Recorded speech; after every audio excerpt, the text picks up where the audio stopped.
Hello, good morning students. कैसे हो? आशा और उम्मीद करता हूँ आप सभी बेहतरीन होंगे। आज हम कक्षा 11th रसायन विज्ञान के चैप्टर संख्या 8 यानी कि कार्बनिक रसायन उसकी चर्चा कर रहे हैं। पीछे की कक्षा के अंदर हमने इस चैप्टर के बारे में अध्ययन किया है। जो लास्ट क्लास हुई थी उसमें हमने लास्ट में कार्बनिक जो यौगिक होते हैं उनके वर्गीकरण का चार्ट बनाया था। क्या बनाया था? जो कार्बनिक यौगिक होते हैं उनको हम किस प्रकार से वर्गीकरण कर सकते हैं उसका एक फ्लो चार्ट बनाया था। और उस चार्ट की सहायता से हमने कहा था कि हम आगे की जो क्लास है उसमें उनकी परिभाषा देखते हुए समझेंगे, बट उससे पहले कुछ कुछ बातें उसके बारे में बता दी थी। जो कार्बनिक यौगिक होते हैं उसको मैंने कहा था मुख्य रूप से हम दो भाग के अंदर विभाजित कर सकते हैं। उसमें दो भाग के अंदर बात की थी हमने कि हम देखते हैं कि जो कार्बनिक यौगिक होते हैं वो या तो सीधे श्रृंखला के रूप में खुली संरचना में पाए जाते हैं, या तो क्या पाए जाते हैं, खुली संरचना में पाए जाते हैं, यानी कि उसका प्रारंभिक बिंदु और अंतिम बिंदु होता है वो जुड़े हुए नहीं होते और किसी भी रूप में वो रिंग का निर्माण नहीं करते हैं। और कुछ ऐसे यौगिक होते हैं जो एक दूसरे से जुड़े होते हैं और लास्ट में एक साइकिल के रूप में जुड़ जाते हैं, वहां पर एक रिंग का फॉर्मेशन हो जाता है। तो मुख्य रूप से हम दो भाग के अंदर करते हैं। कौन कौन से? एक तो खुली संरचना वाले और एक बंद संरचना वाले। जो खुली संरचना होती है उसको हमने एक नाम और दिया था विवृत संरचना वाले यौगिक। विवृत का मतलब ये हो गया वहां पर वृत्त के जैसी कोई संरचना नहीं बन रही। वृत्त का मतलब बंद होता है।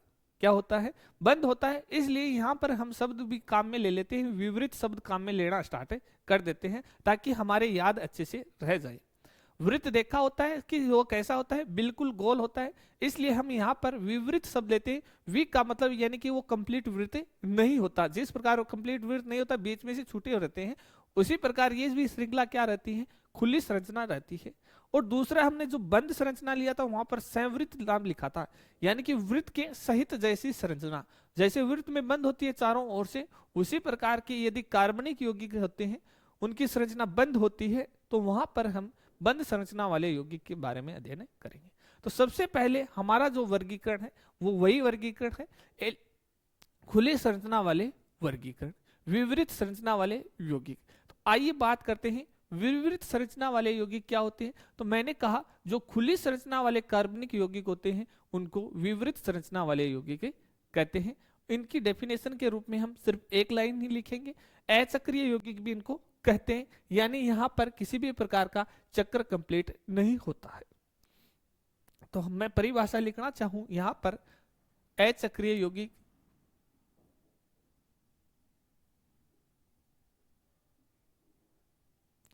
अचक्रीय यौगिक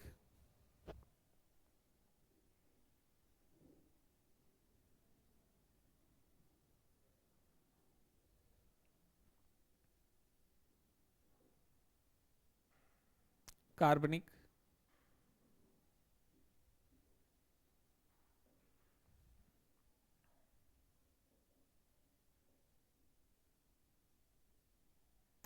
तो ऐसे यौगिकों को हम क्या कहते हैं, दूसरा नाम इसका क्या होता है, विवृत श्रृंखला यौगिक। दूसरा क्या नाम होता है, विवृत श्रृंखला यौगिक इनका नाम होता है। तो इन्हें हम किस नाम से जानने जाते हैं, विवृत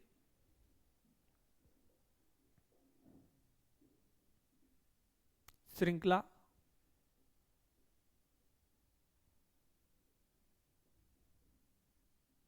कार्बनिक यौगिक।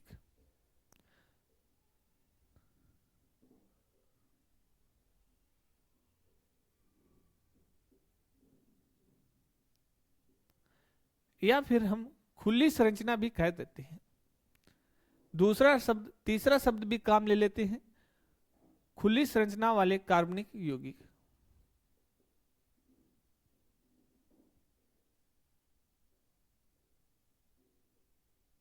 खुली संरचना कार्बनिक यौगिक।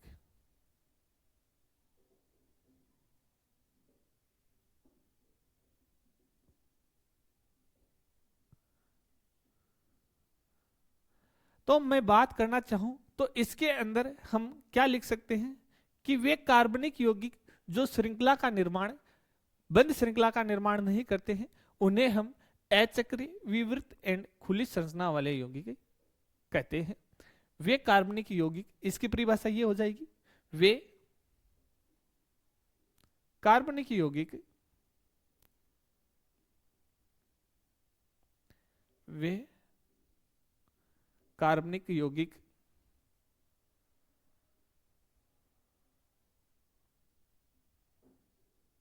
जो बंद श्रृंखला का निर्माण नहीं करते हैं, जो बंद श्रृंखला का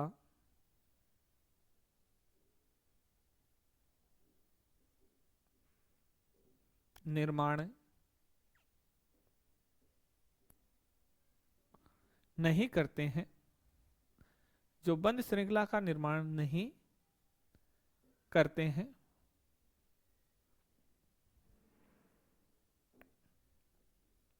अचक्रीय यौगिक कहलाते हैं। अचक्रीय यौगिक कहलाते हैं।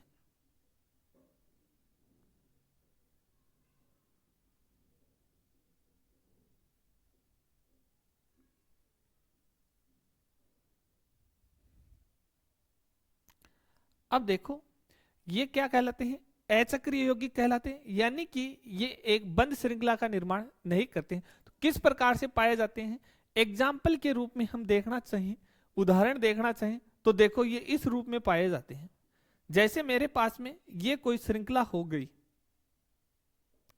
CH3 कार्बनिक यौगिकों की बात कर रहे हैं, तो मैं यहां पर कार्बन हाइड्रोजन से जो निर्मित यौगिक हैं उनकी बात कर रहा हूं।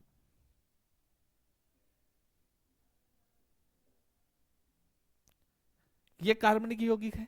यहां पर क्या, यहां पर कोई बंद वलय पाई जा रही है, नहीं पाया जा रही। यहां पर और भी क्या जुड़ सकते हैं, कार्बन जुड़ सकते हैं, इधर भी कार्बन जुड़ सकते हैं। ये एग्जाम्पल हो गया। दूसरा एग्जाम्पल मैंने यहां पर इस रूप में लिखा, CH3 CH CH3 CH2 CH2 CH CH3 then CH3। तो क्या यहां पर कोई बंद संरचना पाई जा रही है क्या, तो हमारा जवाब रहेगा नहीं। यहां पर अलग से दो मेथिल समूह जरूर जुड़े हुए हैं, लेकिन यहां पर कोई एक वलय नहीं बन रही। वलय कैसे बनती है, वलय देखो यहां पर इस रूप में यदि जुड़े हो, ऐसे जुड़े रहते हैं, जैसे मैंने यहां कहा CH2 CH2 CH2 CH2 then E। तो यहां पर हम देखते हैं इस कार्बन से लेकर इस कार्बन के रूप में एक वलय पाई जा रही है। एक कंप्लीट सर्कल क्या हो रहा है, कंप्लीट हो रहा है। ये वाला जो स्टार्टिंग का है और यहां से घूमते हुए लास्ट में पहुंचे, तो फर्स्ट एंड लास्ट जो सिरा है वो क्या हो रहा है, ऐड हो रहा है। यहां पर एक रिंग का फॉर्मेशन हो रहा है। बट यहां पर हम जैसे जैसे चलते जा रहे हैं, आगे की हो रही चलते जा रहे हैं, लास्ट वाला जो सिरा है ना तो ये इससे जुड़ा है, ना इससे लास्ट में सर्किल बना रहा है। यानी कि कम से कम सर्किल बनाने के लिए 3 कार्बन की नीड होती है। कितने की, 3 की होती है। तो यहां पर हम बात करें तो 2 ही कार्बन एक दूसरे से जुड़े हुए हैं। यहां पर ये 3 कार्बन से नहीं जुड़ा हुआ, 2 अन्य कार्बन से जुड़ा हुआ है। इसी प्रकार ये भी कितने अन्य 2 कार्बन से जुड़े हुए हैं। तो इस प्रकार हम कह सकते हैं कि यदि इस प्रकार की वलय संरचना नहीं है तो वह कैसा होगा, अचक्रीय यौगिक। देखो यहां पर किसी प्रकार का कोई चक्र पाया जा रहा है क्या, तो हमारा जवाब रहता है नहीं, यहां पर चक्कर नहीं है। बट यहां पर जरूर चक्कर देखने को मिल रहा है। यहां से ऐसे घूमते हुए ऐसे एक सर्किल क्या हो रहा है, मेरा कंप्लीट हो रहा है। जबकि यहां से ऐसे चलूंगा तो कोई सर्किल कंप्लीट नहीं हो रहा, ऐसे आगे की ओर ही बढ़ता जा रहा हूं। यहां से चलूंगा तो कोई सर्किल कंप्लीट नहीं हो रहा, यहां से आगे ही बढ़ता जा रहा हूं, शाखा जरूर निकली है, लेकिन यदि यही शाखा ऐसे जुड़ जाती तब हम यहाँ कहते कि यहाँ पर चक्र जरूर बना हुआ है, बट यहाँ पर किसी प्रकार का कोई चक्र नहीं बना। तो ये कैसी संरचना हो गई? खुली संरचना हो गई। दूसरा नाम इसके लिए क्या दे दिया अपने? विवृत दे दिया। तीसरा नाम अपने क्या दे दिया? अचक्रीय यौगिक दे दिया। अब ये जो अचक्रीय यौगिक होता है, तो ये तो एग्जाम्पल हुआ नहीं, तो मैंने इसको कर दिया, कट कर दिया। क्या कर दिया? ये वाला एग्जाम्पल्स है, ये इसका नहीं है, इतना पहचान करना आने आ गया। अब यहां पर देखने को क्या मिल रहा है कि ये जो खुली संरचना होती है ये दो प्रकार की हो सकती है। या तो इसके अंदर किसी भी प्रकार की कोई शाखा नहीं निकली हो, अशाखित हो, इसमें कोई शाखा नहीं है, तो इसका मतलब क्या है? अशाखित है। यहां पर देखो क्या नजर आ रहा है? शाखा नजर आ रहा है, इसका मतलब ये क्या है? शाखित है। तो मुख्य रूप से हम ये कह सकते हैं कि हमारा जो अचक्रीय यौगिक होते हैं वो दो प्रकार के हो सकते हैं। कितने प्रकार के हो सकते हैं? दो प्रकार के हो सकते हैं। दोनों प्रकार हमने संरचना से निकाला है, कहीं और से नहीं निकाला। हमने दोनों प्रकार किससे निकाला है? इन संरचना से निकाला है।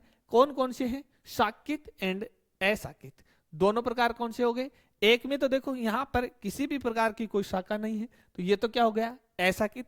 और यहां पर क्या निकली हुई है? शाखा निकली हुई है, तो ये क्या हो गया? शाकित हो गया। जैसे हम पेड़ देखते हैं, किसी के ऊपर बहुत सारी शाखाएं होती है, कोई पेड़ सीधा सिंगल भी होता है, तो अशाकित भी होते हैं, शाकित भी होते हैं। इसी प्रकार हमारा कार्बनिक यौगिक है वो शाकित भी है और अशाकित भी है।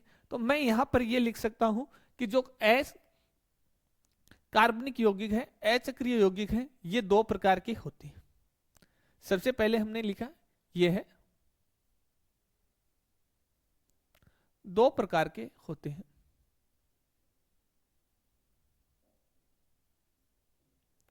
दो प्रकार के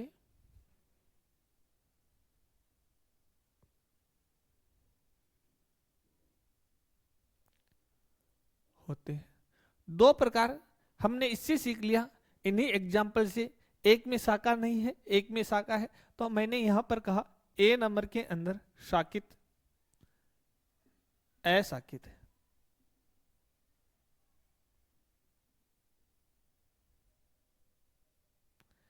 अशाकित। और यहां पर दूसरा मैंने ये कह दिया शाकित।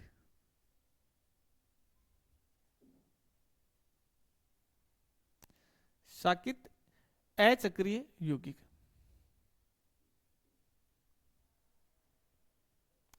शाकित अचक्रीय यौगिक।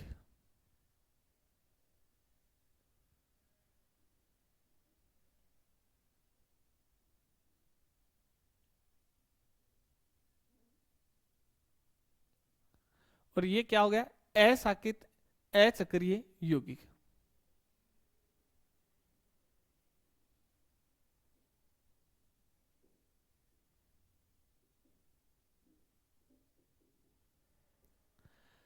अब अशाकित में तो हम क्या लिखेंगे? वे कार्बनिक यौगिक जिनमें अन्य कोई शाखा नहीं उपस्थित होती है, वो क्या कहलाते हैं? अशाकित यौगिक कहलाते हैं। एग्जाम के अंदर परिभाषाएं पूछी जाती है। एग्जाम के अंदर क्या पूछी जाती है? परिभाषाएं पूछी जाती है, इसीलिए हमको इनकी परिभाषाएं ध्यान में रखनी जरूरी है। तो साथ के साथ नोट करना भी जरूरी है। और ये देखो, ये तो इसको याद करने की तो वैसे नीड है ही नहीं, हमने डायरेक्ट यहां से पहचान लिया कि ये दो प्रकार के होते हैं इन संरचनाओं से। अब ये वाली जो संरचना है इसमें कोई प्रकार की शाखा नहीं है, ऐसा कि तो हम यहां से परिभाषा अपने आप क्या लिख सकते हैं? वे कार्बनिक यौगिक, वे अचक्रीय कार्बनिक यौगिक जिनमें किसी भी प्रकार की कोई शाखा उपस्थित नहीं होती है, वह क्या कहलाते हैं? अशाकित अचक्रीय कार्बनिक यौगिक कहलाते हैं। तो हम यहां पर क्या लिख सकते हैं? देखो इसकी परिभाषा क्या हम ऐसे लिख सकते हैं क्या?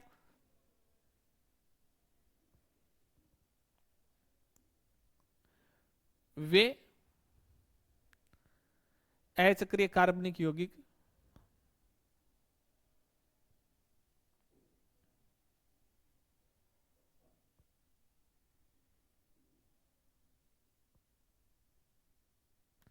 अचक्रीय कार्बनिक यौगिक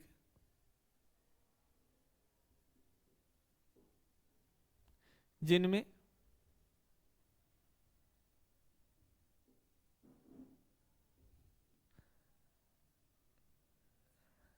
कोई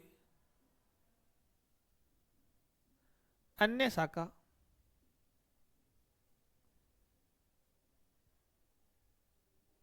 उपस्थित, कोई अन्य शाखा उपस्थित नहीं होती है, नहीं होती है, जिनमें कोई अन्य शाखाएं उपस्थित नहीं होती है, वह क्या कहलाता है? अशाकित कार्बनिक यौगिक कहलाते हैं। जबकि साकित के अंदर क्या हो जाएगा? साकित की बात करना चाहें तो हम साकित में क्या लिख सकते हैं? वे कार्बनिक यौगिक, वे अचक्रीय, वे अचक्रीय कार्बनिक यौगिक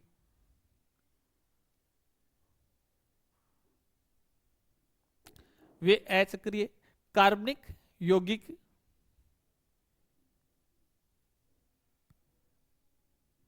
जिनमें एक से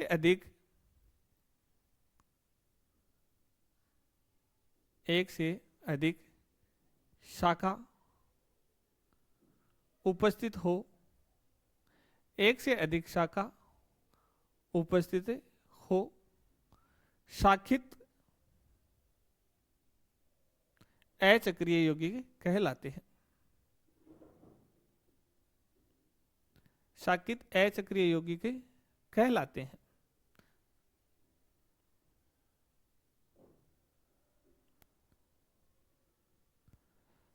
अब मैंने यहां पर दोनों के एग्जाम्पल्स लिखे हैं। इन दोनों में से मैं ये पूछना चाहूं कि साकित के अंदर कौन सा आएगा, असाकित के अंदर कौन सा आएगा, तो हमारा जवाब ये रहेगा कि सर ये जो उदाहरण दे रखा है आपने, ए फर्स्ट एंड सेकंड, इसमें से जो फर्स्ट है वह असाकित है, क्योंकि यहां पर किसी भी प्रकार की कोई शाखा नहीं नजर आ रही, जबकि इसमें दो शाखाएं नजर आ रही। हमने लिखा एक या फिर एक से अधिक हो सकती है। मैंने यहां पर क्या लिखा? एक या फिर एक से अधिक शाखा उपस्थित हो सकती है। यहां पर दो शाखाएं हैं तो एक से क्या हो गई? अधिक हो गई। तो ये क्या हो गया मेरा? शाकित अचक्रीय। वहां पर शब्द साथ में जरूर लिखा हुआ है अचक्रीय, क्योंकि जो चक्कर होता है उसमें भी साकित असाकित हो सकते हैं, उसमें भी क्या हो सकते हैं? साकित असाकित हो सकते हैं। जैसे मैं एग्जांपल्स के थ्रू यहां पर दिखाऊं तो ये मेरी क्या हो गया? चक्रीय यौगिक हो गया। और यहां पर इस प्रकार से देखो दो शाखाएं नजर आ रही है। क्या आ रही? दो शाखाएं नजर आ रही है, तो वहां पर चक्रीय शाकित हो जाएगा। क्या हो जाएगा? चक्रीय शाकित हो जाएगा। बट हमारी बात किस पे चल रही है? अचक्रीय यौगिकों पर चल रही है। तो यहां पर उदाहरण में हम लिखें अशाकित के रूप में, देखो CH3 अशाकित है। दूसरा मैंने एग्जांपल्स लिखा CH3 CH2 CH3। Third example लिखा मैंने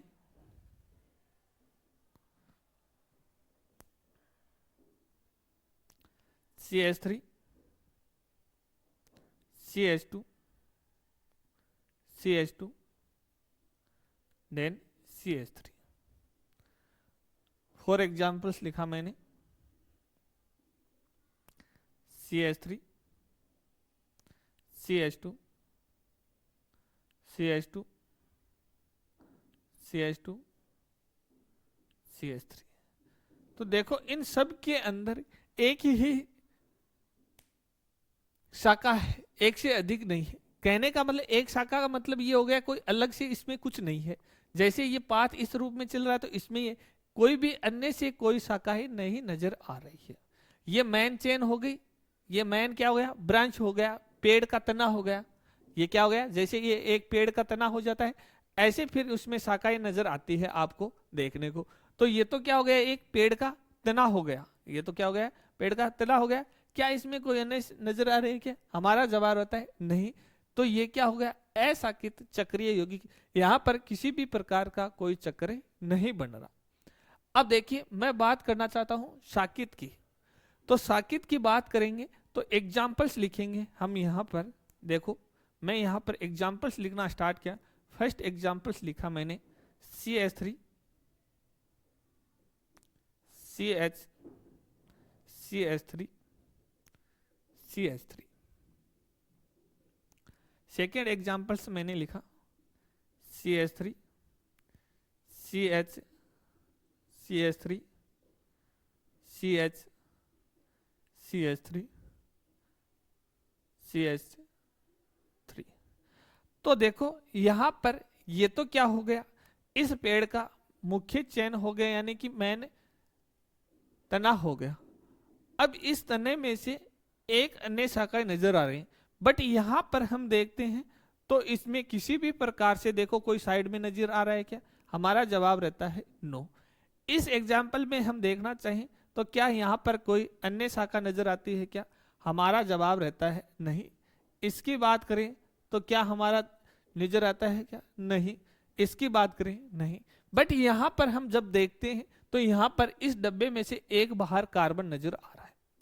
ऐसे समझ लो, इस डब्बे में से एक कार्बन बाहर नजर आ रहा है, तो ये जो बाहर नजर आ रहा है वो एक शाखा है। जैसे ये तो क्या हो गया, मेन हो गया। अब इसके मेन में से इस प्रकार एक बाहर नजर आ रहा है, तो ये क्या हो गया, इसकी एक शाखाएं हो गई। जो ये कार्बन अलग से निकला है, ये तो मेन कार्बन हो गए, तना हो गया, और ये क्या हो गई, इसकी ब्रांच हो गई। इसी प्रकार सेकेंड एग्जाम्पल्स की बात करें तो देखो यहां पर इस रूप के अंदर क्या नजर आ रहा है, हमारे को एक शाखा नजर आ रही है क्या? तो हमारा जवाब रहेगा एक नहीं, यहां पर दो दो शाखाएं नजर आ रही हैं, फर्स्ट एंड सेकेंड। ये क्या हो गया, हमारा मेन चेन हो गया। इस मेन चेन के अलावा अन्य दो शाखाएं नजर आ रही है, तो ये नजर आ रही है, तो ये किस में लिखा मैंने, शाकित में लिखा। अब मेरा क्वेश्चन ये रहता है, कि शाकित के लिए कम से कम कितने कार्बन चाहिए? शाकित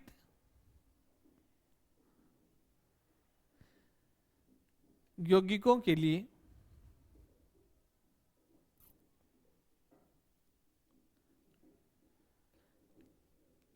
कम से कम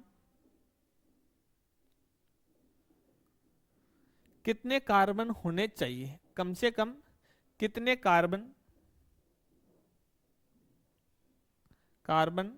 हो? ऑप्शन देता हूं। फर्स्ट के अंदर है 2, बी के अंदर है 3, सी के अंदर है 4, डी के अंदर है 5। कम से कम कितने कार्बन हो? ऑप्शन है कि क्या हम 2 कार्बन से शाखाएं बना सकते हैं क्या? क्या हम 3 कार्बन से शाकित अचक्रिय यौगिक बना सकते हैं क्या? क्या हम 4 कार्बन से शाकित चक्रीय यौगिक बना सकते हैं? 5 कार्बन से अशाकित चक्रीय यौगिक बना सकते हैं। जब बात आती है 2 की, तो 2 कार्बन इस रूप में जुड़ेंगे, दोनों कार्बन इस रूप में ही जुड़ पाएंगे। तो क्या यहां पर 2 कार्बन में कोई शाकित श्रृंखला बन सकती है क्या? हमारा जवाब रहता है नहीं। अब आती है 3 कार्बन की बात। किसकी आती है? 3 कार्बन इस रूप में जुड़ेंगे, क्या कोई शाखा नजर आ सकती है क्या? हमारा जवाब रहता है नहीं। 4 कार्बन, तो 1 2 3 4, तो कम से कम कितने शाकित अचक्रीय के लिए कार्बन उपस्थित होने चाहिए? तो हमारा जवाब आएगा कम से कम 4 होने चाहिए। कितने होने चाहिए? 4 होने चाहिए। 4 के बाद में जो कार्बन की संख्या आती है उससे हम शाकित श्रृंखला वाले जो यौगिक होते हैं अचक्रीय, उनको बना सकते हैं। बट कम से कम हमारे पास में कितने होने चाहिए? 4 एटलीस्ट होने चाहिए। यदि 4 से कम होते हैं तो वो सारे के सारे किस में आते हैं? अशाकित के अंदर ही आते हैं। यदि 4 से कम है यानी 3 कार्बन तक है, 1 2 3, जैसे मैं मेथेन की बात करूं, CH4 की बात यहां पर करना चाहूं, जैसे मैंने ये एग्जांपल्स लिखा CH4, मैंने यहां पर ये एग्जांपल्स लिखा CH4, और ये पूछा कि ये वाला जो एग्जांपल्स होता है ये शाकित है या फिर अशाकित है? तो यहां पर हमारा जवाब रहता है ये वाला जो यौगिक होता है ये क्या होता है? अशाकित होता है। तो अशाकित के लिए तो कम से कम 1 कार्बन की हमको आवश्यकता होती है, बट शाकित के लिए कम से कम 4 कार्बन की आवश्यकता होती है। यहां तक क्लियर हो गया होगा। अब हमको पहचान करने आने लग गई कि हमारा जो यौगिक होता है वो कौन सा शाकित है, कौन सा अशाकित है। अब इससे पहले हमने आबंध रेखा वाले सूत्र भी पढ़े थे। क्या पढ़े थे? आबंध रेखा वाले सूत्र पढ़े थे। यदि आपको एग्जाम के अंदर आबंध रेखा वाले सूत्र से पहचान कराए, क्या करवाए कि आपका यौगिक होता है वह चक्रीय है या फिर अचक्रीय है। अचक्रीय है तो उसमें से साकित अचक्रीय है या फिर असाकित अचक्रीय यौगिक है। तो कुछ एग्जांपल्स के थ्रू हम समझते हैं कि हमारा जो यदि किस में आ जाए, रेखा आबंध सूत्र में आ जाए, तो हम पहचान कर पाते हैं या फिर नहीं कर पाते हैं। आइए देखते हैं एग्जांपल्स को।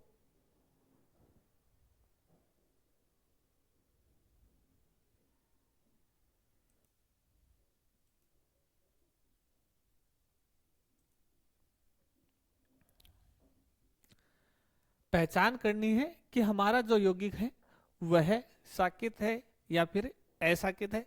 हो सकता है हमारा जो सूत्र होता है वो पूर्ण जो संरचना होती है उसके रूप में हो सकता है रेखा आबंध के सूत्र में हो सकता है संगणित सूत्र हो। तो हमको पहचान करनी आनी चाहिए, क्योंकि हमने ये पहले से पढ़ चुके हैं कि हमारे जो कार्बनिक यौगिक होते हैं वो किस रूप में लिखे जा सकते हैं। 4 रूप के बारे में हमने बात की थी। सबसे पहले मैं यहाँ पर कुछ एग्जाम्पल्स लिखता हूँ, उसमें से आपको पहचान करनी है कि हमारा जो यौगिक है वो चक्रीय में बात कर रहे हैं हम, अचक्रीय की। चक्रीय की बाद में बात करेंगे। अचक्रीय के अंदर साकित है या फिर असाकित है। तो देखिए एग्जाम्पल्स, मैंने यहां पर सबसे पहले ये एग्जाम्पल्स लिखा।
देखिए यहां पर कुछ फॉर्मूले हैं वो आपके सामने हैं, संरचना सूत्र आपके सामने लिखी हुई है।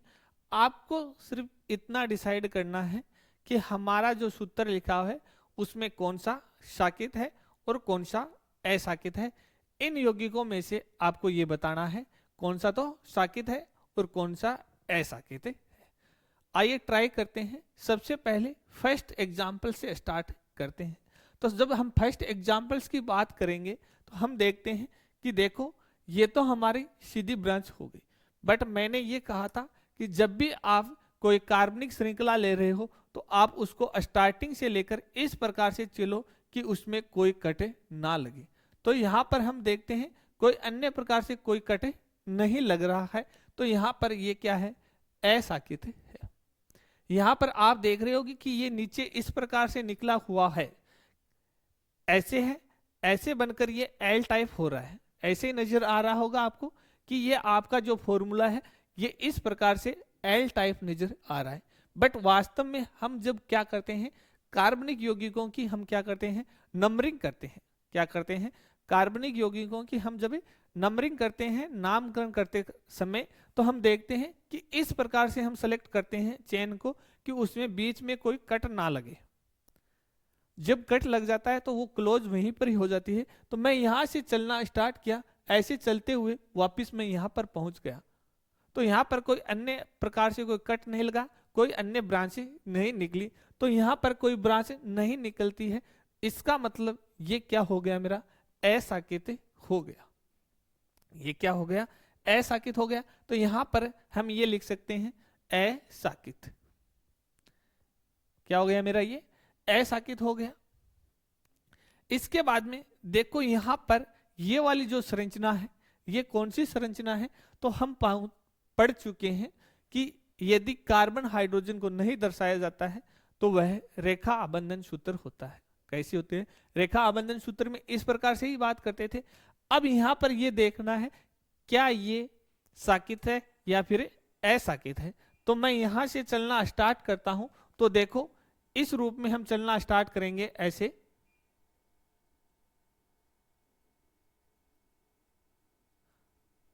तो ये तो मेरी एक मुख्य जो ब्रांच होती है, मुख्य चैन होती है रेड कलर में, वो हो गई। जैसे इस रेड कलर में मुख्य जो चैन हो गई वो हो गई, इसमें कोई अन्य प्रकार से कोई ब्रांच नहीं निकली, कोई इससे बाहर नहीं गया। अब इसमें बात करें तो इसमें एक ये वाली जो नीचे वाली जो लाइन है, जैसे ये नीचे की तरफ ये लाइन निकली हुई है और यहां से ये चल रही है, तो ये रेड कलर के अंदर, तो ये रेड कलर वाले जो पेन है नजर आ रहा है आपको, ये है। और ये ब्लैक वाला जो नीचे से निकला हुआ है ये है। तो यहाँ पर क्या नजर आ रहा है कि ये टी टाइप के स्ट्रक्चर है, इसमें एक अन्य प्रकार की ये ब्रांच निकली हुई है और ये मेरी क्या है, मुख्य चैन है। यानी कि ये तो मेरा पेड़ का क्या हो गया, तना हो गया, और ये एक क्या हो गई, शाखा निकल गई। तो यहाँ पर ये शाखा निकली हुई है। तो यहाँ पर ये वाला जो एग्जाम्पल है ये कौन सी कैटेगरी के अंदर आएगा, शाकित या फिर अशाकित। तो हमारा जवाब रहेगा यह है शाकित है। कैसा है, शाकित है। तो इसके नीचे हम क्या लिखेंगे, शाकित। ये क्या था, अशाकित।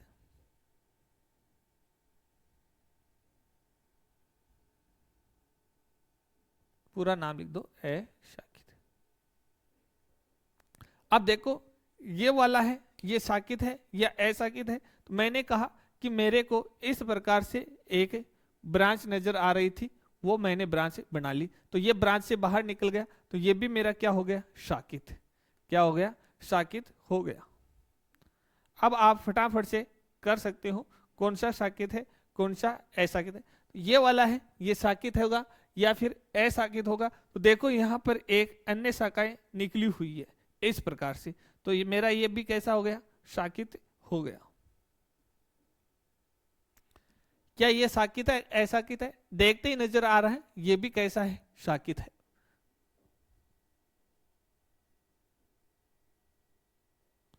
ये कैसा है, देखो यहां से ये तो क्या हो गई, मेन चेन हो गई। ये तो क्या हो गई, मेरी मेन चेन हो गई, लॉन्गेस्ट कार्बन की चेन हो गई। और यहां से एक अन्य कार्बन नीचे की ओर लटक रहा है, शाखा के रूप में नीचे की ओर लटक रहा है। तो ये भी कैसा हो गया, शाकित, अचक्रीय कार्बनिक यौगिक। क्या ये भी है, क्या देखो इसमें कितनी चेन नजर आ रही है आपको। एक तो ये तो हो गई मेरी मुख्य चेन, ये तो क्या हो गई, मेरी मुख्य चेन हो गई। और यहां पर एक ऊपर एक नीचे दो शाखाएं नजर आ रही। तो मैंने कहा हो सकता है एक शाखा हो सकता है एक से अधिक भी शाखा वहां पर उपस्थित हो सकते हैं। ये नहीं देखना है कि यदि दो शाखाएं आ रहे हैं तो वो शाकित है या नहीं है। यदि एक भी शाखाएं आ रही है या फिर एक से अधिक आ रहे हैं तो वो शाकित के अंदर ही जाएगा। तो ये भी मेरा क्या हो गया, शाकित हो गया। इस एग्जाम्पल्स में देखें तो देखो ये मेरी क्या हो गई, एक मुख्य ब्रांच हो गई और इसके अंदर ये दो बाहर निकले हुए हैं। तो ये भी क्या है, शाकित है। ये भी देखने से ही पता चल रहा है ये भी क्या है, शाकित ही है। इस प्रकार से चाहे वो एग्जाम्पल्स हमारा किसी रूप में दो, चाहे इस रूप में दो, चाहे अपने को इस रूप में दो, पहचान करनी चाहिए कि हमारा जो यौगिक दे रखा है वह शाकित है या फिर अशाकित है। हो गया यहां तक। इसके बाद में हम बात करते हैं, मुख्य जो वर्गीकरण था वह अचक्रीय था और साथ में था चक्रीय यौगिक था। अब अचक्रीय के अंदर हमने दो बात कर ली, किस किस की, अशाकित की और शाकित की। किसकी बात कर ली, शाकित की और अशाकित की। अब ये वाला जो रूप होता है अचक्रीय यौगिक, इनको एलिफेटिक भी कहा जाता है। कैसे यौगिक कहा जाता है इनको, एलिफेटिक हाइड्रोकार्बन भी कहा जाता है। जो खुली संरचना वाले यौगिक होते हैं, इस प्रकार से जुड़े रहते हैं, इनको हम क्या कहते हैं, एलिफेटिक हाइड्रोकार्बन्स भी कहते हैं, कार्बनिक यौगिक भी कहते हैं। क्यों कहते हैं, क्योंकि जो एलिफेटिक जो शब्द होता है वो एक ग्रीक वर्ड होता है, उससे बना होता है। किससे बना होता है, जो एलिफेटिक जो शब्द होता है वो फेटिक जो एलोफर होता है उसमें फेटिक यानी कि वसा युक्त शब्द होता है। क्या होता है, वसा युक्त शब्द होता है। तो उसके अंदर प्राचीन समय की बात होती थी कि ऐसे यौगिक जो वसा युक्त यौगिक होते हैं वो एलिफेटिक हाइड्रोकार्बन कहलाएंगे। प्राचीन समय में ये होता था कि जिनमें सुगंध आती है वो एरोमेटिक हो जाते थे, विशेष गंध होती थी वो एरोमेटिक में चले जाते थे, और जो वसीय युक्त होते हैं वो किस में आ जाते थे, एलिफेटिक के अंदर। जो एलिफेटिक वाले जो हाइड्रोकार्बन्स होते हैं वह अचक्रीय भी होते हैं और चक्रीय भी होते हैं। तो हम बात कर लेते हैं सबसे पहले एलिफेटिक हाइड्रोकार्बन्स की, उसके बाद में कंप्लीटली बंद श्रृंखला वाले में चलेंगे। सबसे पहले हम जो अचक्रीय यानी कि खुली संरचना वाले पढ़ रहे हैं उसमें भी हमने पढ़ लिया शाकित और अशाकित। शाकित और अशाकित होने के बाद में हम देखते हैं एलिफेटिक हाइड्रोकार्बन्स। आइए बात कर लेते हैं एलिफेटिक जो हाइड्रोकार्बन्स होते हैं उसके अंदर भी दो प्रकार के होते हैं, संतृप्त एंड असंतृप्त, वो भी बात करेंगे। उससे पहले हम देखते हैं एलिफेटिक हाइड्रोकार्बन की परिभाषा क्या होती है, उसके अंदर होता क्या है, प्राचीन समय में क्या कहते थे।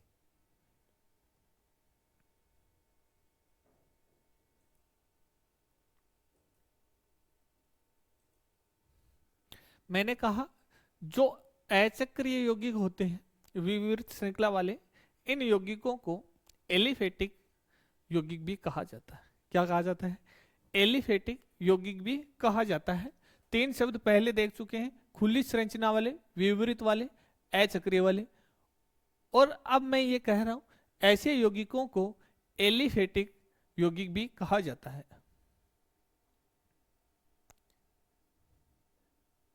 एलिफेटिक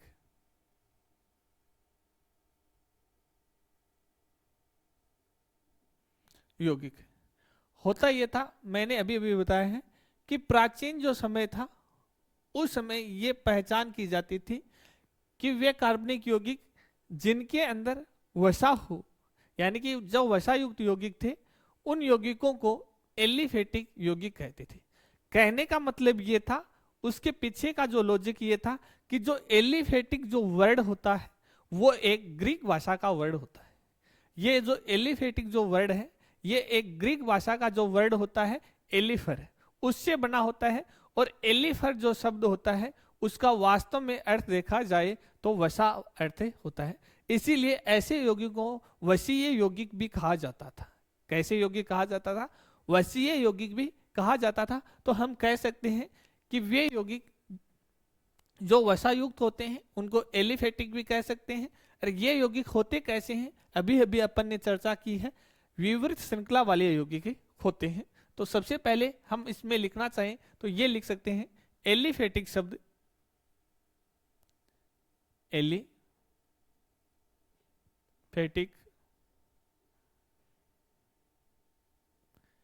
एलिफेटिक शब्द किससे बना है, एलिफेटिक शब्द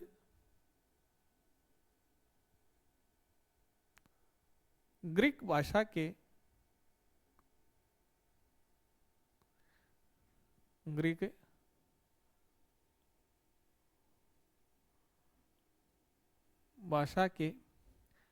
एलिफर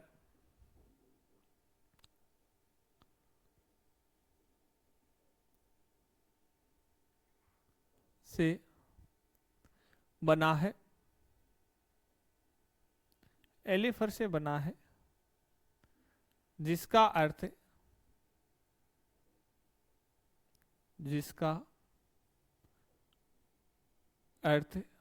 वसा होता है, जिसका अर्थ वसा होता है।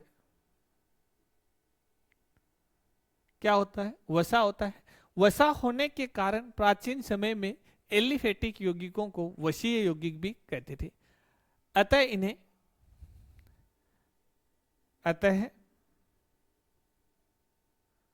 अतः एलिफेटिक यौगिकों को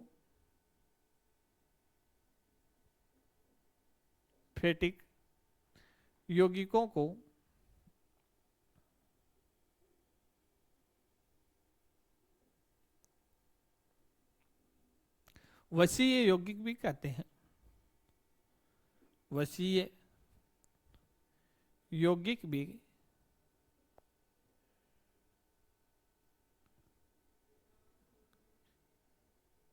कहते हैं।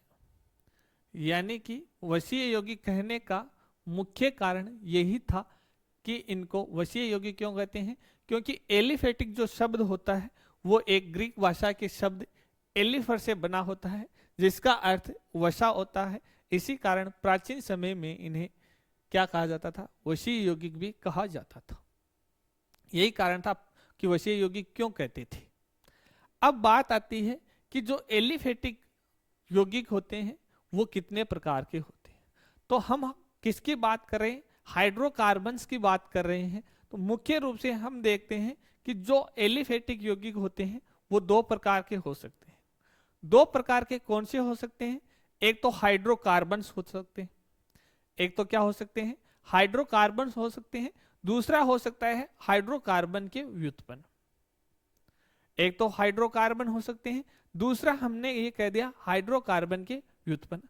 हाइड्रोकार्बन के व्युत्पन्न का मतलब ये हो गया कि हमारे पास में हाइड्रोकार्बन तो रहेंगे, बट उसमें से एक हाइड्रोजन या फिर एक से अधिक हाइड्रोजन हो सकते हैं किसी दूसरे ग्रुप के द्वारा प्रतिस्थापित हो जाए, उनका विस्थापन हो जाए और वहां पर कोई दूसरा ग्रुप आकर क्या हो जाए? ऐड हो जाए। तो ऐसे वाले जो यौगिक होते हैं वो हाइड्रोकार्बन्स के व्युत्पन्न कहलाते हैं। और हाइड्रोकार्बन्स में सिर्फ हाइड्रोजन एंड कार्बन ही मौजूद होते हैं। तो मैंने ये कह दिया कि जो मेरा एलिफेटिक यौगिक होते हैं वो मुख्य रूप से मैं दो प्रकार से इनको बांट सकता हूं। दोनों रूप कौन कौन से हो सकते हैं? हाइड्रोकार्बन एंड हाइड्रोकार्बन के व्युत्पन्न। तो सबसे पहले मैंने यहां पर लिखा, इन्हें दो भागों में वर्गीकृत कर सकते हैं। इन्हें दो भागों में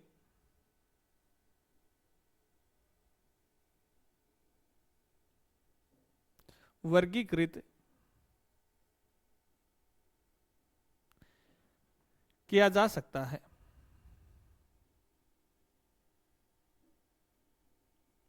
किया जा सकता है। वह दो रूप कौन कौन से हैं? उसमें मैंने ये कहा, एक रूप है हाइड्रोकार्बन। क्या है? हाइड्रोकार्बन।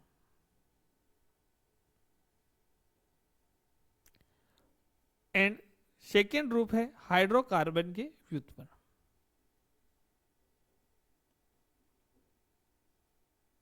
हाइड्रोकार्बन के व्युत्पन्न।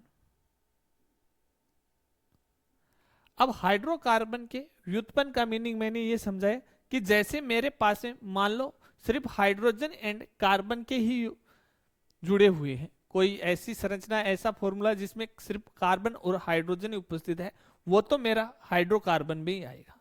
बट वहां पर मान लो कोई अन्य ग्रुप भी जुड़ा हुआ है, जैसे मैंने कहा OH ग्रुप जुड़ा हुआ है। क्या जुड़ा हुआ है? OH ग्रुप भी जुड़ा हुआ है, तो वो हाइड्रोकार्बन के क्या हो गए? व्युत्पन्न हो गए। मान लो वहां पर हेलोजेंस जुड़े हुए हैं, वो भी क्या हो गए? हाइड्रोकार्बन के व्युत्पन्न हो गए। क्यों हो गए? क्योंकि वहां से एक हाइड्रोजन हट रहा है, वहां से एक हाइड्रोजन हट रहा है और उसके स्थान पर दूसरा विषम यौगिक है वो जुड़ रहा है। तो वो क्या कहलाएगा? मेरा हाइड्रोकार्बन के व्युत्पन्न कहलाएंगे।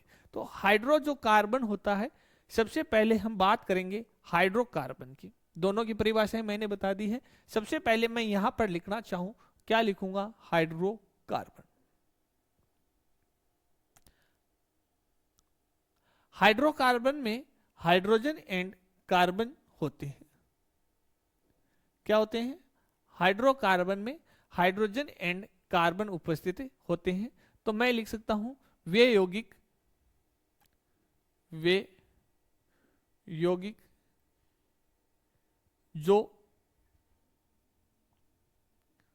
जो हाइड्रोजन तथा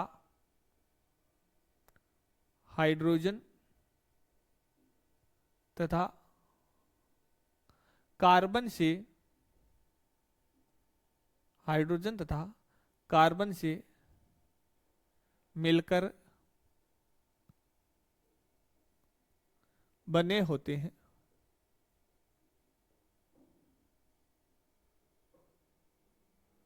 जो हाइड्रोजन एंड कार्बन से मिलकर बने होते हैं वो मेरे क्या कहलाते हैं? हाइड्रोकार्बन कहलाते हैं। क्या कहलाते हैं? हाइड्रोकार्बन कहलाते हैं। अब अपन ये देखना चाहिए कि हाइड्रोकार्बन है उसमें हाइड्रोजन एंड कार्बन तो होंगे ही। अब देखो हाइड्रोजन एंड कार्बन ऐसे भी जुड़ सकते हैं, जैसे मैंने ये कहा कि यहां पर जुड़ने का तरीका ये है CH3 CH2 CH2 CH3। एक एग्जाम्पल मेरा इस प्रकार से, दूसरा एग्जाम्पल मैं ऐसे लेता हूं CH3 CH double bond CH3। Third example मैंने यहां पर इस प्रकार से लिया CH3 C triple bond CH2 CH3। देखिए तो हम तीनों के अंदर ये देखते हैं कि सभी के अंदर फर्स्ट हो A B एंड C। इन तीनों के अंदर क्या नजर आता है?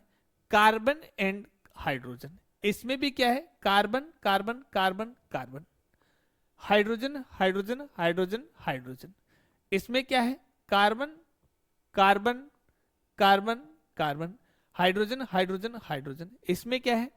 Carbon carbon carbon carbon carbon, hydrogen hydrogen hydrogen. तो तीनों के अंदर देखा जाए, इन तीनों के अंदर देखा जाए तो कार्बन एंड हाइड्रोजन है। तो ऐसे यौगिक मेरे क्या कहलाएंगे? हाइड्रोकार्बन कहलाएंगे। ऐसे वाले जो यौगिक होंगे वह क्या कहलाएंगे? मेरे हाइड्रोकार्बन कहलाएंगे। अब ये वाले जो हाइड्रोकार्बन हैं क्या तीनों एक जैसे ही हैं या फिर अलग अलग है? तो मैंने देखा कि ये जो कार्बन हाइड्रोजन जो जुड़े हुए हैं इनमें कुछ चेंज आया है। चेंज क्या आया है? फर्स्ट एग्जांपल्स में देखने को ये मिल रहा है कि सारे जो कार्बन हैं वो एक दूसरे से सिंगल बॉन्ड के द्वारा जुड़े हुए हैं।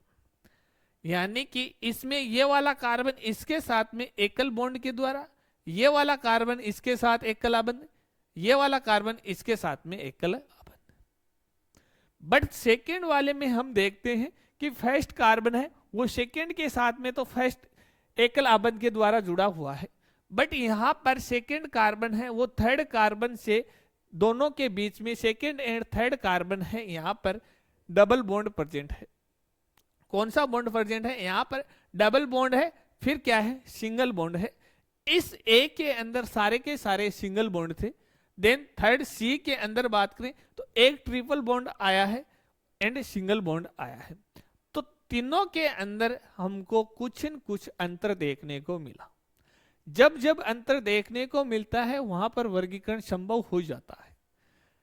जब जब अंतर देखने को मिलता है वहां पर वर्गीकरण संभव हो जाता है होना।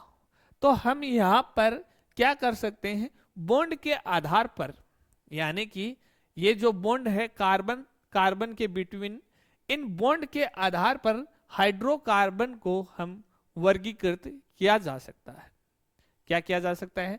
वर्गीकृत किया जा सकता है। जिस कार्बनिक यौगिक है, हाइड्रोकार्बनिक यौगिक है, सिर्फ एकल बॉन्ड ही आते हैं उसको अलग रखो, जिसमें डबल ट्रिपल आते हैं उसको अलग कर दो। तो मुख्य रूप से हम दो भाग के अंदर डिवाइड कर सकते हैं। कितने भागों के अंदर डिवाइड कर सकते हैं? हम 2 भाग के अंदर डिवाइड कर सकते हैं इनको, जिसके अंदर एकल बॉन्ड आ रहे हैं, जिसके अंदर डबल आ रहे हैं, ट्रिपल आ रहे हैं, ट्रिपल आ रहे हैं, डबल आ रहे हैं, ऐसे यौगिकों को। बट यहां पर शर्त ये रहती है कि एक एक आ रहे हैं उसमें एक में रखो, जिसमें 2 आ रहे हैं, ट्रिपल आ रहे हैं, या फिर डबल 2 टाइम्स आ रहे हैं, ट्रिपल 2 टाइम्स आ रहे हैं, 3 टाइम्स आ रहे हैं, यानी कि श्रृंखला लंबी है, तो ऐसे आपको बॉन्ड देखने को नजर आएंगे। तो जहां पर एकल बॉन्ड नजर आएंगे वो अलग हो जाएंगे, जहां पर डबल ट्रिपल आएंगे वो अलग हो जाएंगे। तो इनका नाम क्या रखेंगे? तो इसको हम 2 भाग के अंदर डिवाइड कर सकते हैं, इन्हें 2 भागों में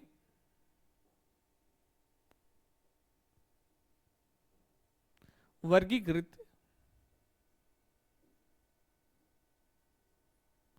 कर सकते हैं। 2 भाग कौन कौन से हो गए?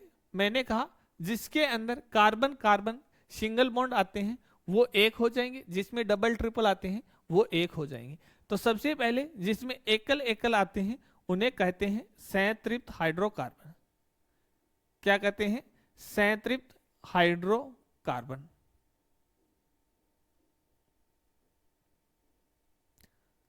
देन सेकंड क्या हो जाएगा? असंतृप्त हाइड्रोकार्बन। संतृप्त नहीं रहेगा तो उसके आगे शब्द जुड़ जाएगा असंतृप्त हाइड्रोकार्बन।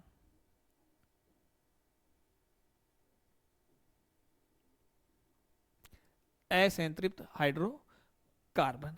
तो जहां पर एकल बॉन्ड आएंगे वहां पर संतृप्त, जहां पर डबल या ट्रिपल आ रहे हैं असंतृप्त। अब ट्रिपल और डबल आ रहे हैं वो असंतृप्त है, तो असंतृप्त में भी 2 प्रकार हो गए। ये अलग उदाहरण है, ये अलग उदाहरण है। तो जहां पर एकल एकल बॉन्ड आता है कार्बन के मध्य, वो उदाहरण एल्केन के श्रेणी में जाता है। किसकी श्रेणी में जाता है? संतृप्त हाइड्रोकार्बन का मुख्य जो उदाहरण कहते हैं वो एल्केन होता है, जहां पर carbon carbon between single bond आता है। यदि carbon carbon between double bond present हो तो उस कंडीशन के अंदर वो एल्कीन की श्रेणी में जाता है। कौन सी कैटेगरी के अंदर जाता है? एल्कीन की कैटेगरी के अंदर जाता है, अगर वहां पर carbon carbon double bond present हो। यदि carbon carbon triple bond present हो तो वह एल्काइन की कैटेगरी के अंदर जाता है। वो भी किस में होता है? असंतृप्त हाइड्रोकार्बन में होता है। तो संतृप्त हाइड्रोकार्बन का एक उदाहरण हो गया एल्केन, और असंतृप्त के अंदर 2 उदाहरण हो गए, एक हो गया एल्किन, सेकेंड हो गया एल्काइन। तो आइए पर चर्चा करते हैं इनकी। ये वाला समझ में आ गया यहां तक। यहां आने के बाद में इन दोनों की परिभाषा और उदाहरण चेक करते हैं।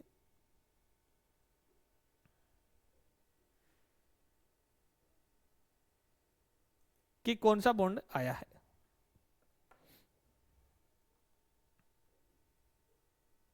कार्बन कार्बन बिटवीन कौन सा बॉन्ड आया है ये चेक करना है। किसके अंदर चेक करना है? संतृप्त हाइड्रोकार्बन के अंदर चेक करना है।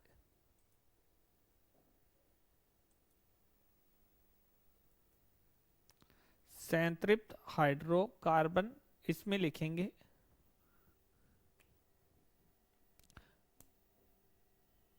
वे हाइड्रोकार्बन, वे हाइड्रोकार्बन जिसमें कार्बन कार्बन एकल आबंध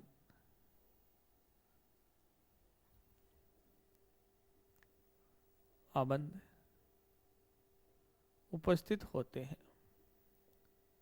इसमें कार्बन कार्बन एकल आबंध उपस्थित होते हैं। वह क्या कहलाते हैं? मेरे संतृप्त हाइड्रोकार्बन कहलाते हैं। मैंने ये कहा इसको मैं 2 भागों में बांट सकता हूं, संतृप्त एंड असंतृप्त। संतृप्त के अंदर मैंने कहा कार्बन कार्बन एकल बॉन्ड आना चाहिए। इसका उदाहरण मैंने लिखा एल्केन, पहले ही बताया था। जब हम अभी अभी संरचना से समझा तो मैंने कहा ये क्या हो गए? एल्केन हो गए। अब पहचान याद रह जाएगी कि जहां पर कार्बन कार्बन एकल बॉन्ड आते हैं वो किस कैटेगरी के अंदर जाते हैं? एल्केन के अंदर, यानी कि संतृप्त हाइड्रोकार्बन में जाते हैं। एल्केन के मुख्य उदाहरण की बात करें तो मैंने यहां पर लिखा मेथेन। क्या लिखा मैंने? मेथेन, एथेन, प्रोपेन,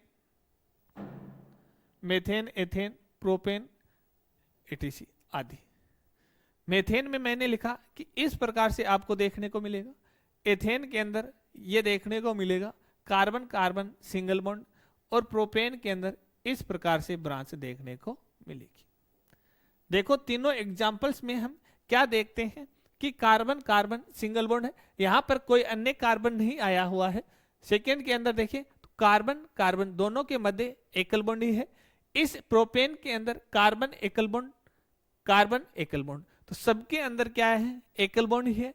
तो ये तीनों जो सूत्र हैं वो मुख्य रूप से एल्केन की श्रेणी में आते हैं। और एल्केन की कौन है? वो क्या है? संतृप्त हाइड्रोकार्बन। एल्केन होते हैं वह क्या होते हैं? संतृप्त हाइड्रोकार्बन। तो ये जो मैंने एग्जांपल्स लिखे, methane, ethane, propane, butane, hexane, pentane, ये सबके सब किसके एग्जांपल्स हो गए? एल्केन के, जो संतृप्त हाइड्रोकार्बन होते हैं। इसके बाद में मैंने बात की असंतृप्त हाइड्रोकार्बन की। किसकी बात की थी मैंने? असंतृप्त हाइड्रोकार्बन की। सेकेंड बी के अंदर हम लिखना चाहिए असंतृप्त हाइड्रोकार्बन।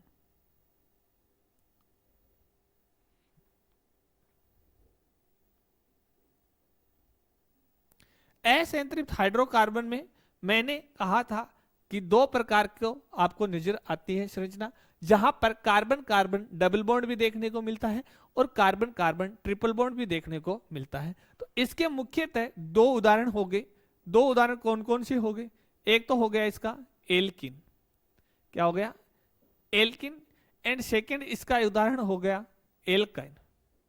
इसका सेकेंड उदाहरण क्या हो गया? एल्काइन। अब जो एल्कीन होते हैं इसमें क्या होते हैं? इसमें कार्बन कार्बन द्विआबंध उपस्थित होता है। यहां पर ही लगा दो, पहचान हो जाएगी। इसमें कार्बन कार्बन द्विआबंध उपस्थित होते हैं।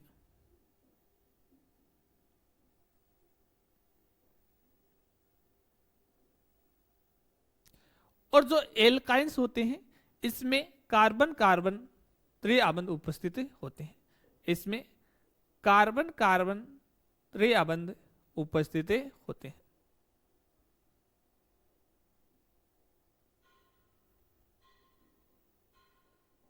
इसमें कार्बन कार्बन त्रिआबंध उपस्थित होते हैं। ये क्या हो जाएंगे? एल्काइंस हो जाएंगे। और मुख्य रूप से ये क्या हो जाएंगे? असंतृप्त हाइड्रोकार्बन हो जाएंगे। ये भी क्या है? असंतृप्त हाइड्रोकार्बन है। और ये भी क्या है? असंतृप्त हाइड्रोकार्बन है। मुख्य उदाहरण के रूप में देखें एल्किन एंड एल्काइंस। यहां पर जो एल्केन्स होते हैं वो संतृप्त हाइड्रोकार्बन में आते हैं, जो एल्केन्स होते हैं वो संतृप्त में आते हैं, जबकि जो एल्किन और जो एल्काइन होते हैं वो किसके अंदर आते हैं? असंतृप्त हाइड्रोकार्बन्स के अंदर आते हैं, जिसमें डबल बॉन्ड हो। मैंने यहां पर उदाहरण इस रूप में लिखा और आपको कहा ये क्या है? आपने कहा ये मेरा असंतृप्त हाइड्रोकार्बन है। और असंतृप्त के अंदर एल्किन्स है, क्योंकि इसमें carbon carbon double bond present है। हमने यहां पर एग्जांपल्स लिखा CH ट्रिपल बॉन्ड CH। ये किसका एग्जांपल्स है? हमने कहा एल्काइंस का एग्जांपल है, क्योंकि इसमें कार्बन कार्बन ट्रिपल बॉन्ड है। मैंने यहां पर दूसरा एग्जांपल्स लिखा CH3 C triple bond CH3। ये किसका एग्जांपल है? हमारा आंसर आता है एल्काइंस का, क्योंकि इसमें भी हमको कार्बन कार्बन ट्रिपल बॉन्ड देखने को नजर आता है। मैंने यहां पर सेकेंड एग्जांपल्स लिखा CH3 CH double bond CH2। तो यहां पर क्या नजर आता है? कार्बन कार्बन डबल बॉन्ड नजर आता है। तो ये भी किसका है? एल्किन्स का है। संयोजकता चेक कर लेना, 2 इसके साथ में, 2 इसके साथ में कंप्लीट है। 2 3 1 4। तो इसकी कार्बन की भी संयोजकता क्या है? पूर्ण है। इसी प्रकार हम एग्जाम्पल्स है उनमें डिफरेंस कर सकते हैं संतृप्त एंड असंतृप्त के अंदर। और असंतृप्त में भी एल्किन है, एल्काइन है, एल्केन है। इन तीनों को हम क्या कर सकते हैं, अलग अलग कर सकते हैं। तो मैंने देखा था कि जो मेरा एलिफेटिक यौगिक है वो दो प्रकार के हो सकते हैं, एक अपने हाइड्रोकार्बन का, दूसरा अपने हाइड्रोकार्बन के व्युत्पन्न का। तो हाइड्रोकार्बन को अपन ने दो भागों में पढ़ लिया, संतृप्त एंड असंतृप्त, और संतृप्त के अंदर एल्केन और असंतृप्त के अंदर क्या आते हैं, एल्किन एंड एल्काइन से आते हैं। यहां तक कोई समस्या नहीं होनी चाहिए।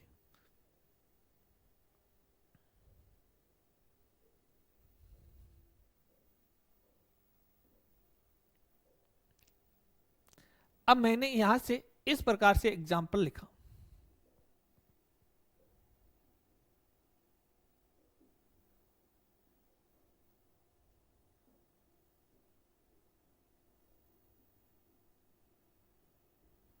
तीन एग्जाम्पल्स लिखे, फर्स्ट, सेकंड, देन थर्ड। अब ये पूछा कि इनमें से संतृप्त हाइड्रोकार्बन कौन से हैं, असंतृप्त हाइड्रोकार्बन कौन से हैं। इन तीनों में से ये पूछा कि संतृप्त हाइड्रोकार्बन कौन से हैं, असंतृप्त हाइड्रोकार्बन कौन से हैं। तो यहां पर हमने देखा फर्स्ट के अंदर carbon carbon double bond, carbon carbon double bond, 2 times double bond आए हैं, कोई दिक्कत नहीं। यदि डबल बॉन्ड आए हैं तो डबल बॉन्ड है वो एल्किन की श्रेणी में आते हैं। किसकी श्रेणी में आते हैं, एल्किन की श्रेणी में आते हैं। तो ये मेरा असंतृप्त हाइड्रोकार्बन है, वो भी किसका एग्जाम्पल्स है, एल्किन का है। मैंने सेकेंड एग्जाम्पल्स की बात की, यहां पर मेरे को एक डबल बॉन्ड नजर आ रहा है। क्या नजर आ रहा है, एक डबल बॉन्ड नजर आ रहा है इस एग्जाम्पल्स के अंदर। तो ये भी मेरा एग्जाम्पल्स की का है, असंतृप्त एल्किन का एग्जाम्पल। इसके बाद में थर्ड एग्जाम्पल्स में हमने देखा किसी भी प्रकार का कोई डबल बॉन्ड नहीं है, कार्बन कार्बन सबके अंदर क्या है, एकल बॉन्ड प्रेजेंट है। ये वाला जो थर्ड एग्जाम्पल्स है इसमें कार्बन कार्बन क्या है, एकल बॉन्ड है। तो ये किसका एग्जाम्पल हो गया, एल्केन का, यानी कि संतृप्त का। तो हम ये लिख सकते हैं ये दोनों एग्जाम्पल्स किसके हो गए, असंतृप्त यौगिक के। किसके हो गए, असंतृप्त के। असंतृप्त में भी किसके हो गए, एल्किन के। और ये क्या है, एल्किन। इस प्रकार से हमको वर्गीकरण करना आना चाहिए। इस प्रकार से हमको क्या आना चाहिए, जो भी हमको दे दे इनका वर्गीकरण हमको आना चाहिए, कि इस प्रकार से कोई क्वेश्चन मिलता है तो हम क्या कर सकें, वर्गीकरण कर सकें। हो सकता है एग्जाम में 4-5 एग्जाम्पल्स एक साथ में दे दे और फिर उनका क्या करवा ले, वर्गीकरण करा ले। तो हमको पहचान करनी आनी चाहिए, वो भी किसके आधार पर है, बहुत सरल है। कार्बन कार्बन के मध्य आपको क्या करना है, बॉन्ड चेक करना है कि डबल है या फिर ट्रिपल है या फिर सिंगल है।